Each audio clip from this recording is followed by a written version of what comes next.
All right, guys, what do we do about sleep, sugar, and coffee? I've been geeking out about brain research. Like, blow your mind, awesome research now with all the brain scanning technology that's now available. You guys, this is the future. This is the future. It has to be, because without it, we're just guessing.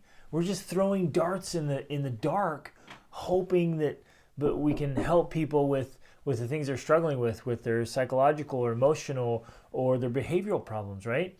And we've got to see what's happening in the brain and how our brain and our bodies are responding to what we're putting in our mouth and what's in our environment and our lifestyle. And so I recorded a whole podcast about it. You got to go check it out. The Extraordinary Family Life Podcast. You can get it on iTunes or any of the podcast hosts, or you can get it on my website. Follow the link. It's on there. But I just got an email right back. So somebody went and listened to it today, and they're like, hey, I got some questions. What about sleep? Like, how much sleep do we really need? And I've done a ton of sleep research, and the key thing is, you guys, we need to get really good quality sleep. That's the biggest thing. Yeah, we should probably shoot for a range of 6 to 8 hours. I find that when I'm in fantastic shape, like the better shape I am, the less sleep I need. My body recovers faster and sleeps deeper. And so right now I'm in just incredible shape. And so I'm sleeping about 6 hours a night. Feel fantastic, right? But you have to sleep deeply and sleep well. So again, you got to be optimized. If you're eating super clean and you're exercising well and you've got your environment set up to sleep really well, you actually can get deep sleep and recover really well. So hours before midnight are optimal. I know some of you are like staying up way too late and sleeping longer.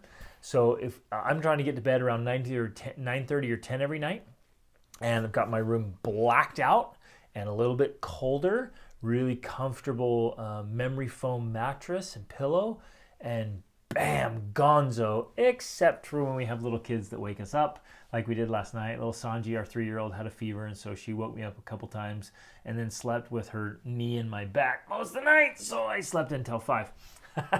But sometimes that happens. And the other question was, does your wife get up? And she has kids, and yes, she gets up early too, but again, we give ourselves some grace when the little ones are up, and then we sleep in a little bit. But really, right now, we're training them to sleep through the night.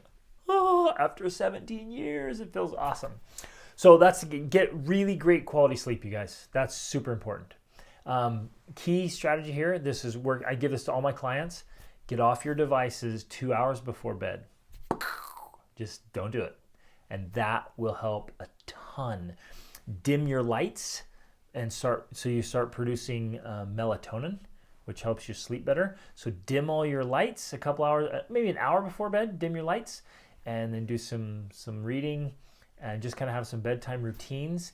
And I would say don't eat 4 hours before bed. So if you're trying to go to bed at 10, last bit of food at 6. Just some tips there. Sugar. It's got to go, my friends. Sorry. There's just no way around it. And by the way, this is not my opinion, just solid research. It's just got to go. It is doing so much damage to our bodies, but especially to our brains. Sugar, with all the brain scanning they're watching, sugar is just literally damaging your brain. It's got to go. So the sodas and the refined sugars, the junk foods, the candies, putting sugar in all kinds of stuff, just gotta go. And again, there are better replacements like honey or maple syrup, or maybe there's some sugar replacements that are natural, not the chemical ones. Don't go with those. They're the natural ones that are better, and so they don't give you that.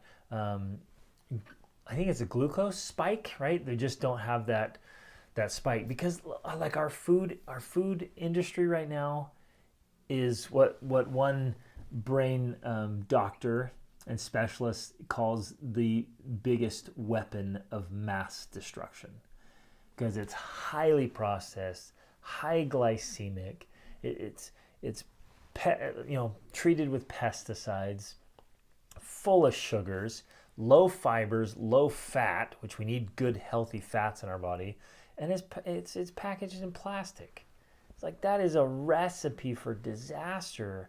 and it's literally harming our brains and our bodies. And I go through all this in the podcast. You guys go listen to that podcast episode. But sugar's got to go. So in the question, I got an email today, like, well, what about like a cheat day once a week or once a month or something? I think that'd be fantastic. If having a cheat day every once in a while will help you sustain the long run, and you can go, 6 days without it, and you keep going it, so you're making a big shift in your life, do it, man. Yeah, absolutely do it. Like whatever works for you. And I think the more you sustain it, the more you clean your system of it, you actually won't want the cheat days anymore, because you'll start to feel yucky, and you'll tell the difference when you get sugar out of your life. So I cut out sugars when I was 17, you guys, because I wanted to be healthy and fit. And I really haven't gone back. We did refined sugars, or not unrefined sugars, so we did like pure cane sugar and things like that for a while. But even that now we've gotten out of our house. So again, man, get the sugars out of your life. You just got to do it. And there's ways around it where you can still make food that is delicious and nutritious. You can find replacement foods. I go super dark chocolate. That's my thing. I love it. It's actually good for you. But the sugar has just got to go. It is damaging our bodies and our brains, especially for the little ones, you guys. Especially for them. Let's change our family culture and get sugar out of our lives. Her other question was about coffee. So Dave Asprey has his bulletproof coffee, and he does that because he's mixing in grass-fed butters, which the fats are really good for the brain, and the MCT oil, I think is what it is. It's oil from coconut oil, and you get unrefined pure coconut oil, and that's really good for our brains and our bodies as well. And so he throws that in there, but everything else I've read about coffee and caffeine, no bueno for the body and the brain. Books like The Power of Full Engagement really talk about that, how we just have these spikes and we become dependent on caffeine, and it's addictive, and it'll just mess with us. So if you can replace it with something else, and we do a hot cacao drink. So we'll take cacao nibs and do it in a French press or like a coffee maker, but with cacao. Or I just put them in there and I eat them. I like that bitter taste. Or we'll do like a mint herbal fusion, and then we put our butter and coconut oil in there with some cream. And that's where we're getting those good healthy fats for our brains and our bodies, and it's a good replacement. And so if you like something warm, which actually holding warm things actually creates parasympathetic responses in your brains, which actually lower fight or flight responses. So it's kind of cool. Like there's some science behind that. So something warm, replace it with something good, a new habit. But we really should kind of avoid those things in our lives. Those are the questions. And if you have more questions, like shoot me a message and ask, shoot me an email. But go to the resources. Check out all the stuff I'm sharing on the Extraordinary Family Life podcast and on my website and these things. I mean, I'm just devouring as much as I can and finding the best resources to share tools and techniques and strategies so you and I, we can optimize our lives and live at our very best. Like we want to raise families and chase down our dreams and literally create extraordinary family lives. And it starts with us. Like this is the Extraordinary Family Life formula. If you haven't gotten that yet, go to my website and get that. It's free training. But the formula starts with us. It's you, and then it's your marriage, so you together, and then parenting, and then lifestyle and finances. Those are the elements inside the Extraordinary Family Life formula. And we got to get that dialed in. And the more we do, life gets so much easier and better and more exciting and more fulfilling. And so instead of just fighting to stay afloat in this sea of distraction and disappointment and dragging ourselves through the days because we have no energy and just feeling discouraged and down. That was the other thing I found about the brain research, you guys. The food we're eating is affecting our brains, which is directly affecting our moods. So a lot of us just feel like crap, literally because what we're eating is damaging our brains.